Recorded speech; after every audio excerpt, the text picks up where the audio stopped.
Salut tout le monde! Alors aujourd'hui, préparez-vous à une expérience croustillante et artistique, car on va parler du pain dans l'art contemporain. Et pour pimenter les choses, nous sommes deux dans cette aventure farineuse. Marie! The baguettes! Hurry up! Coucou, c'est moi, la Minute Histoire de l'Art. Au menu du jour, nous vous proposons un soupçon d'histoire de pain sur son lit de découvertes artistiques. Le pain dans l'art contemporain, ça peut sembler bizarre, mais vous serez étonnés, car le pain a réussi à s'hisser au rang de superstar dans le monde de l'art. Oui, vous avez bien entendu, une petite recherche Google sera suffisante pour vous rendre compte que les exemples sont bien nombreux. Here, here, here and here. Attends, c'est bien du pain ça, non? Bon tant qu'on y est-ce que vous saviez qu'entre l'époque médiévale et le XVIIe siècle, les pains à la farine de seigle par exemple, étaient dédiés au petit peuple? Les familles les plus aisées pouvaient avoir des pains un peu plus fantaisistes, comme par exemple les pains au lait ou les pains aux épices. Et pour les classes vraiment aisées, du pain au froment. Ouais, le pain fait ses classes. Et en parlant justement des tranches et d'histoires, laisse-moi te raconter une histoire de pain pas comme les autres. Imaginez une longue spirale enchevêtrée d'environ 2700 baguettes de pain non vendues. Vous avez bien entendu, du pain en pagaille. Cet incroyable treillis de baguettes s'étend sur une surface de 16 mètres de long, 8 mètres de large et 2,5 mètres de haut. C'est tout simplement époustouflant, un vrai labyrinthe de carbohydrates où se perdre et se retrouver en même temps.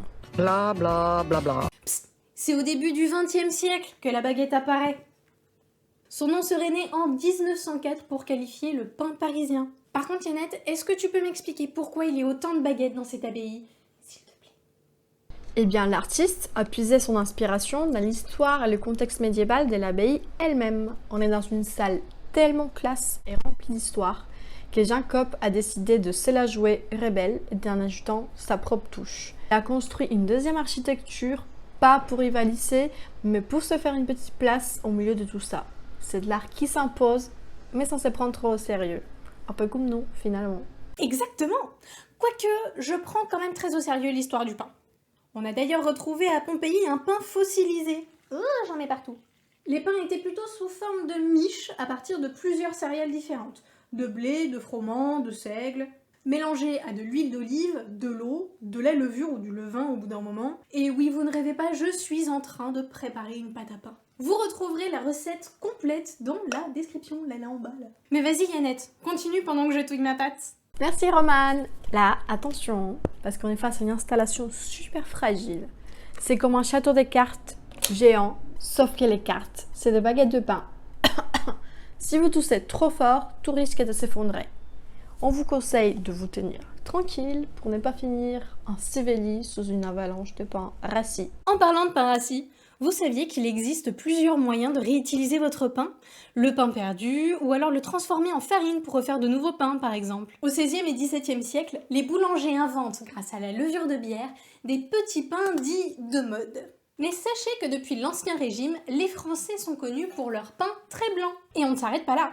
En 1858, Frédéric Leplay, un statisticien, compte 70 sortes de pains fantaisistes différents, rien qu'à Paris. Du 19e au 20e siècle, les techniques ne cessent d'évoluer.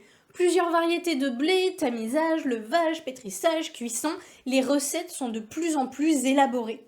Le pain viennois se crée au milieu du 19e siècle. C'est ensuite au pain très blanc, dont le blé est très raffiné, d'apparaître dans les années 1950. Justement, parlons de ces baguettes de pain. Chaque petite baguette est unique, comme une star de rock, avec sa propre personnalité. Elles sont toutes tordues, biscornues, mais ça fait tout leur charme. Et devinez quoi?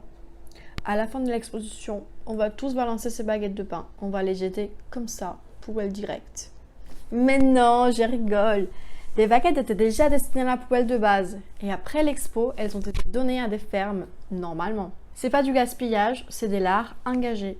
C'est une manière de prolonger ce cycle de création et de montrer que même les restes peuvent devenir des œuvres d'art. Comme tu parles de réutilisation, sachez que le pain de guerre, le hard bread, réutilise le principe des petits gâteaux secs des marins. Je mets ça au four. Oh, c'est chaud! Cela permettait d'avoir un pain consistant et nourrissant, et en plus de ça, qui durait dans le temps. Et revenons maintenant à notre incroyable spirale de baguettes de pain à Montbuisson pour nous dire au revoir parce que j'ai un peu faim. J'ai résisté à la tentation de grignoter le mur un pain, mais je pense que ça goûte plus la poussière qu'autre chose. On retrouve Roman pour une aventure aussi folle qu'appétissante. Voici le résultat de la recette de la baguette de pain. Mais avouons-le, ça sera quand même beaucoup plus sympathique avec un four à bois. Dans les années 1980, on revient à une fabrication de pain beaucoup plus simple et épurée. Du levain, une pâte peu pétrie et beaucoup plus longtemps fermentée. Évidemment cuite au feu de bois. De mon côté, j'ai pas vraiment pétri ma pâte à pain, en fait je l'ai juste touillée et laissée reposer pendant 2 heures à l'intérieur du four, sans chaleur du four, mais avec un bol d'eau bouillante à l'intérieur. Ensuite j'ai mis au four à 250 degrés pendant une vingtaine de minutes. On est entre 15 et 20 minutes, tout dépend des fours, donc faites attention. Voilà, petit conseil. Et écoutez-moi ça. Oh. Il y a une bonne tenue. Hein. Yannette, c'est dommage que tu sois super loin, parce que c'est bon. C'est de l'art qui donne faim au sens propre et figuré. Voilà mes amis, notre plongée artistique dans le monde du pain, dans l'art contemporain, touche à sa fin. J'espère que vous avez apprécié cette expérience farfelue et délicieuse autant que moi. Un grand merci à Roman pour cette collaboration en mode pâte à deux. Restez créatifs et croustillants.